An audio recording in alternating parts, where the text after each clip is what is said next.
ভবিষ্যতের এক সময়ে পৃথিবী ধ্বংসের মুখে এক অজানা ভাইরাস গিলে নিচ্ছে পুরো মানবজাতিকে। বেঁচে আছে শুধুমাত্র কিছুজন, তাদের মধ্যেই একজন হলো লিলি, এক মা যে গাড়ির ডিকিতে লাশ লুকিয়ে নিয়ে ঘুরে বেড়াচ্ছে গভীর জঙ্গলে। কিন্তু সে জানে না সেই মৃতদেহ হয়তো এখনো বেঁচে আছে। জঙ্গল, ভাইরাস আর এক অদ্ভুত সত্তা জোজো, এইসব মিলিয়ে এক ভয়াবহ সাসপেন্স তৈরি হয়, যার শেষটা কল্পনারও বাইরে। তাহলে চলো আর সময় নষ্ট না করে দেখে নেই ধাপাক 2025-এর থ্রিলিং কাহিনী।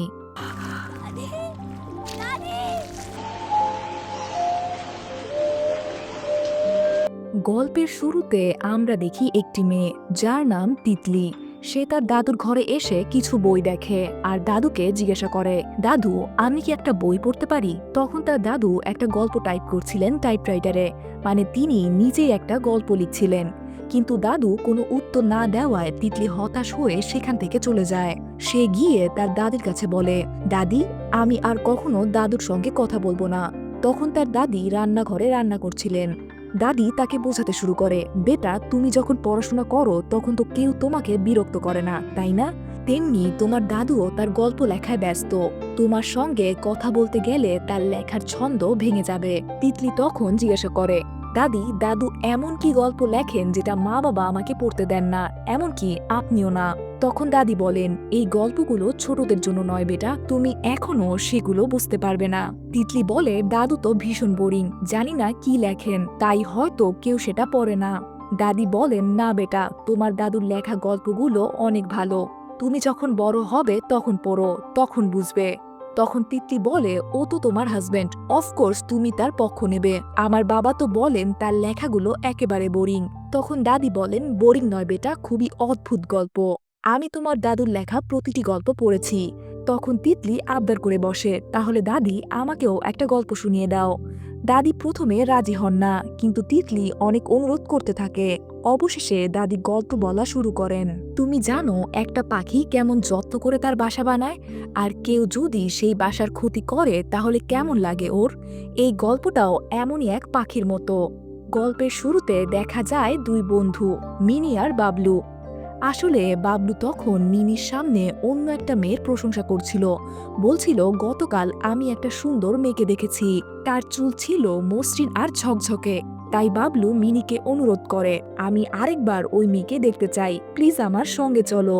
তাই মিনি তার স্কুটি নিয়ে বাবলুর সঙ্গে বেরিয়ে পড়ে সেই জায়গার উদ্দেশ্যে যেখানে বাবলু ওই মেয়েটিকে দেখেছিল।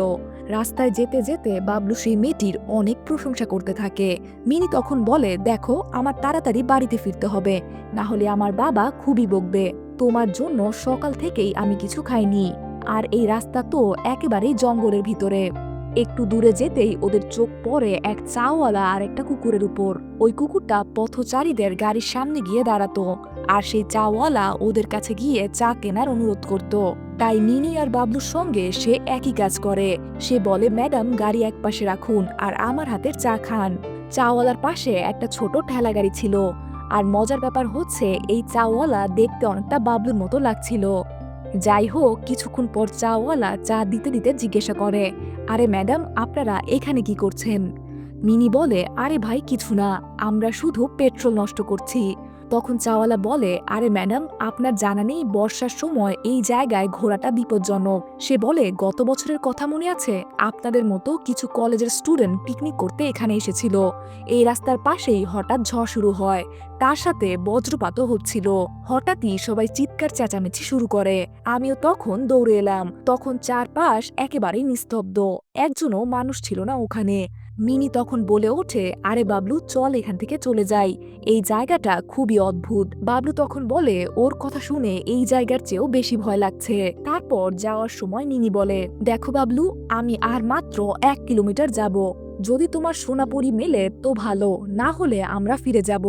আরো একটু এগোতেই রাস্তা খুবই খারাপ হয়ে যায়, তাই ওরা গাড়ি থামিয়ে পায়ে হেঁটে জঙ্গলের দিকে যেতে থাকে। বাবলু বলে, মিনি, আমি এই মেয়েটাকে এখানেই দেখেছিলাম, চলো আর একটু সামনে যাই, হয়তো ওকে আবার দেখা যাবে। এভাবেই ওরা আরো গভীর জঙ্গলের ভিতরে যেতে থাকে।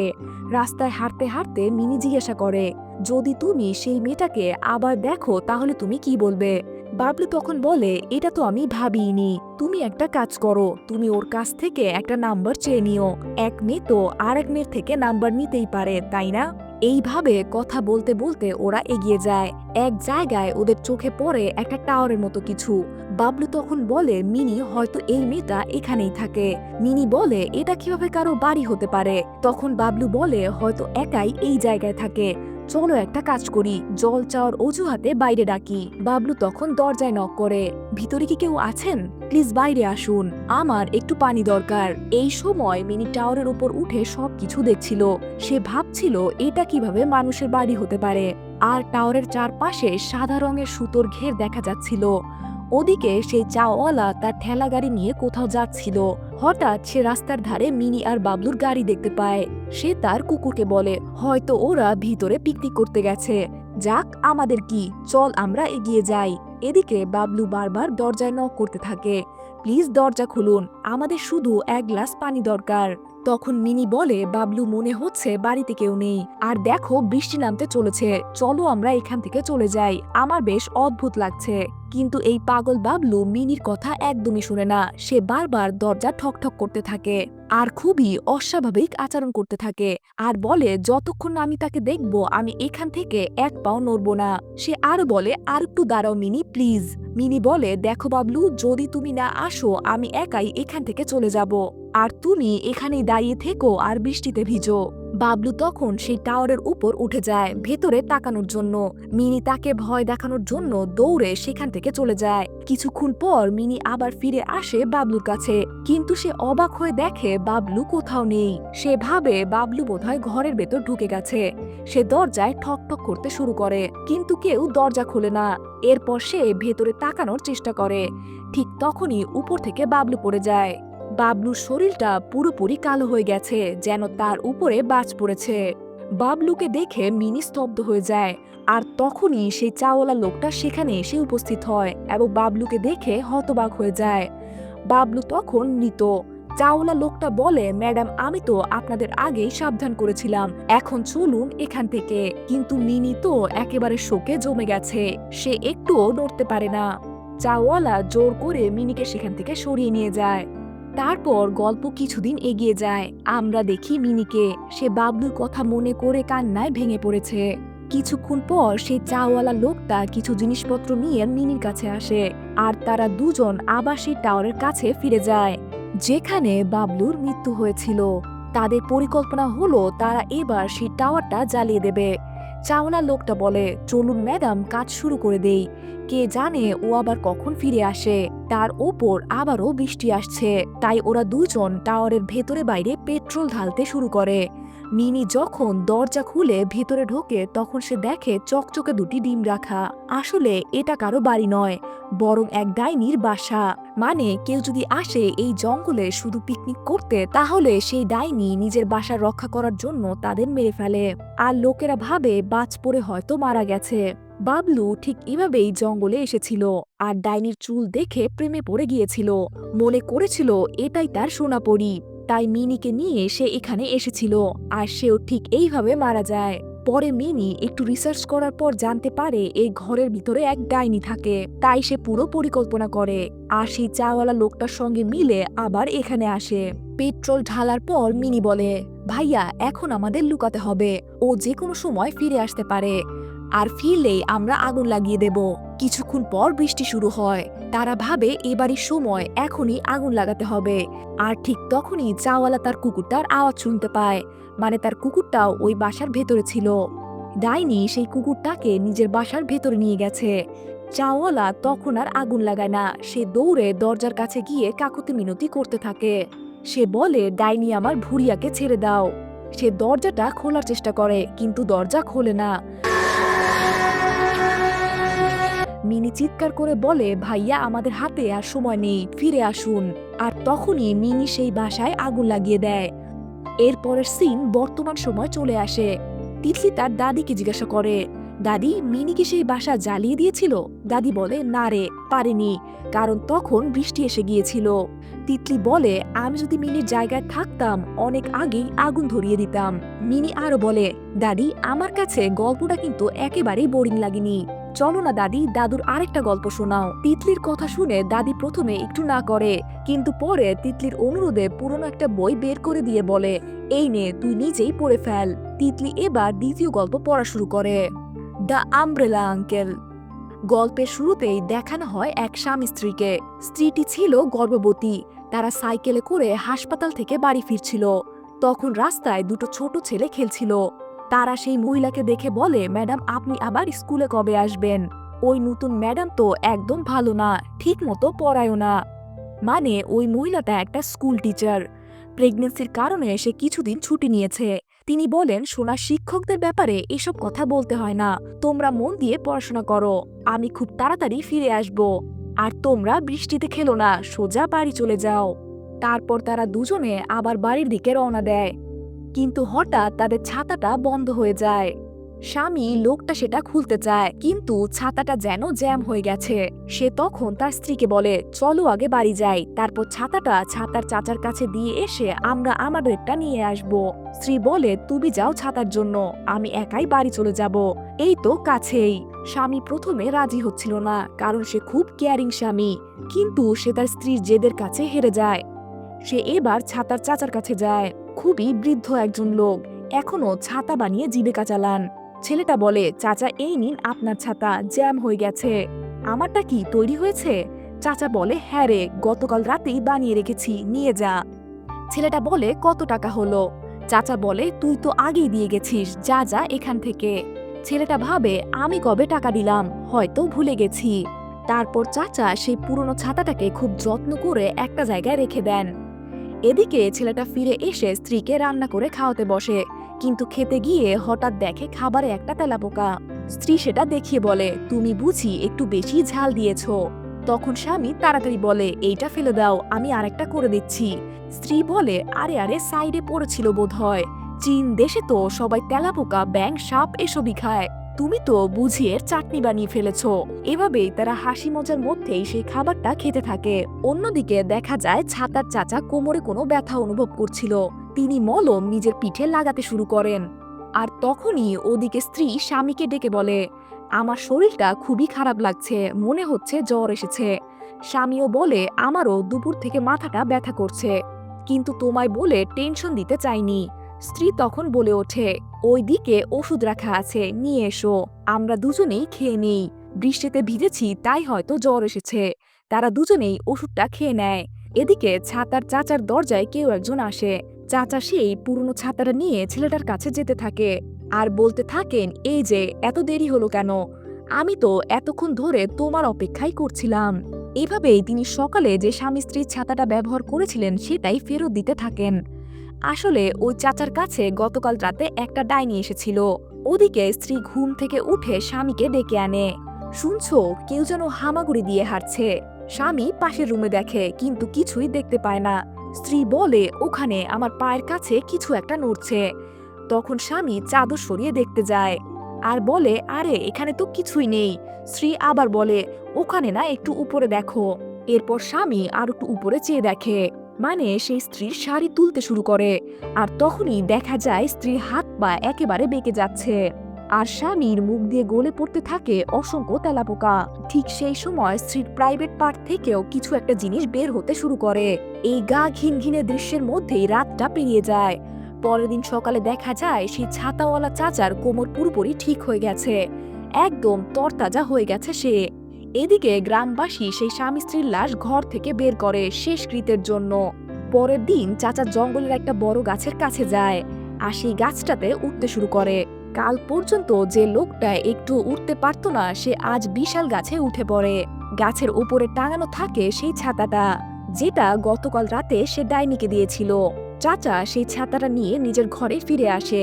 ফিরে এসে ছাতাটা সারাতে শুরু করে। কিছুদিন পর চাচা আবার কোথাও যেতে শুরু করে। অনেক কষ্টে পা টেনে এগোতে থাকে সে। এরপর এক জায়গায় দুই শিশু, এক ছেলে ও এক মেয়েকে দেখা যায়। তারা বলে, আরে চাচা, আপনি আমাদের দাদুর ছাতা বানিয়ে দিয়েছেন? চাচা বলে, হ্যাঁ, বানিয়ে দিয়েছি। এখন এসো, আমাকে আমার বাড়ি পর্যন্ত নিয়ে চলো, আর তোমাদের ছাতাটা আমি দিয়ে দেব। এভাবে ওই দুই শিশু চাচার সাথে বাড়িতে যায়। বাড়িতে গিয়ে তারা তাদের দাদুর ছাতা নিয়ে চলে যেতে চায়। মেয়েটি বলে, ওই ছাতায় তো আমরা দুজন ঢুকতে পারবো না। চাচা, আমাকেও একটা ছাতা দিন না, কালকেই ফিরিয়ে দেব। চাচা তখন না বলতে চায়, কিন্তু তখনই তার কানে খসখসে শব্দ ভেসে আসে। তখন সে বলে, নিয়ে যাও, ওই ছাতাটা নিয়ে যাও। মেয়েটি সেই ছাতাটায় কিছু ঝলমলে তারা দেখতে পায়, মানে ছাতাটা নিজেই জ্বলজ্বল করছিল। ঠিক সেই সময় বৃষ্টি পড়তে থাকে, আর মেয়েটি ছাতাটা খুলে বাড়ির দিকে রওনা দেয়। কিছু দূর যাওয়ার পর ছাতাটা হঠাৎ করেই বন্ধ হয়ে যায়। সম্ভবত সেই ডাইনিটি মেয়েটিকে নিজের সাথে নিয়ে গেছে। যদি ভালো করে ভাবা যায় তাহলে দেখা যায় ছাতাওয়ালা চাচা সেই ডাইনির সাথে একটা চুক্তি করেছে। ডাইনি মানুষের প্রাণ নিয়ে বুড়োকে একটু একটু করে তরুণ করে দিচ্ছে। এরপর তিতলি আবার তার দাদুর আরেকটা গল্প পড়তে শুরু করে। আসলে এবারকার গল্প ভবিষ্যতের, মানে অনেক বছর পর পৃথিবীতে এক অদ্ভুত ভাইরাস ছড়িয়ে পড়বে, আর সেই কারণেই পৃথিবীতে খুব অল্প সংখ্যক মানুষই বেঁচে থাকবে। সরকার সবাইকে জানাতে থাকে যাদের মধ্যে ভাইরাস আছে তাদের থেকে দূরে থাকতে হবে। এই গল্পে আমরা দেখি এক মেয়ে লিলি, সে একজন পুরুষের মৃতদেহ তার গাড়ির ডিকিতে রাখতে থাকে। তারপর লিলি সেই ডেড বডিটা নিয়ে কোথাও যেতে থাকে। কিছুটা যাওয়ার পর যখন লিলি একটা বাঁক নেয়, ঠিক তখনই হঠাৎ একটা অদ্ভুত মানুষ হেঁটে হেঁটে এসে লিলিকে দেখে সিটি বাজাতে শুরু করে। ওই লোকটাকে দেখে লিলি তাকে তাড়িয়ে দেয়। তারপর সে তার টেন্টের কাছে গিয়ে তার ছেলেকে ডাকতে থাকে, হং, তুমি কোথায়? তাড়াতাড়ি মায়ের কাছে চলে এসো। আসলে ওরা দুজনেই জঙ্গলের মধ্যে তাদের জীবন কাটাচ্ছে। হাং বলে, আমি তো জুজুর সঙ্গে খেলছিলাম, ও আমারই মতো ছোট একটা ছেলে। জঙ্গলের সব প্রাণী আমাদের বন্ধু। তারপর মা লিলি রেগে গিয়ে বলে, জুজুর কথায় কান দিও না, জঙ্গলের প্রাণীরা আমাদের খেয়ে ফেলতে পারে। আজ থেকে তুমি ওর সঙ্গে মিশবে না। সেই রাতে লিলি তার ছেলের জন্মদিন উদযাপন করে কেক কেটে, মানে একটু হালকা করে সেলিব্রেট করে আর কি। হাং ঘুমিয়ে পড়ার পর লিলি টেন্ট থেকে বাইরে আসে। তখন সে দেখে তার গাড়ি নড়ছে, মানে সম্ভবত ওই মৃত লোকটা মারা যায়নি। পরের দিন ভোরে হাং ঘুম থেকে ওঠে। তখন জোজো নামের কেউ আসে। তাকে আমরা দেখি না, শুধু অদ্ভুত ভূতের মতো গলা শোনা যায়। সে বলে, হাং, তুমি তাড়াতাড়ি গাড়ি খুলে দাও। হাং গাড়ির চাবি দিয়ে ডিকি খুলে দেয় এবং আবার টেন্টে ফিরে ঘুমিয়ে পড়ে। এদিকে লিলি যখন ঘুম থেকে উঠে গাড়ির কাছে যায়, দেখে ডিকির পাশে অনেক রক্ত। সে ডিকি খুলে দেখে ভিতরে কেউ নেই। লিলি হাংকে জিজ্ঞাসা করলে হাং বলে, মা, আমি ডিকি খুলেছি আর ওই লোকটা ওই দিকে চলে গেছে। তখন লিলি বলে, বাবু, তুমি এইখানেই থাকো, কোথাও যেও না। তারপর সে একটা ছুরি হাতে নিয়ে ডাকতে থাকে, ডেভিড, ডেভিড, তুমি তো আমার সঙ্গে করতে চেয়েছিলে, তাই না? এই নাও, আমি চলে এসেছি, আমার সঙ্গে যা করার করো। ঠিক তখনই উপর থেকে একটা বাক্স তার সামনে পড়ে। বাক্স খুলে দেখে ভেতরে একটা মানুষের হৃৎপিণ্ড রাখা। লিলি তখন দৌড়ে হাঙের কাছে যায়, সব জিনিস গুছিয়ে জায়গা ছেড়ে চলে যেতে চায়। তাড়াহুড়োর কারণে গাড়ির একটা হালকা অ্যাক্সিডেন্টও হয়ে যায়। ঠিক তখনই হাং কিছু খুশখুশ আওয়াজ শুনতে পায়। সম্ভবত জোজো আবার এসেছে।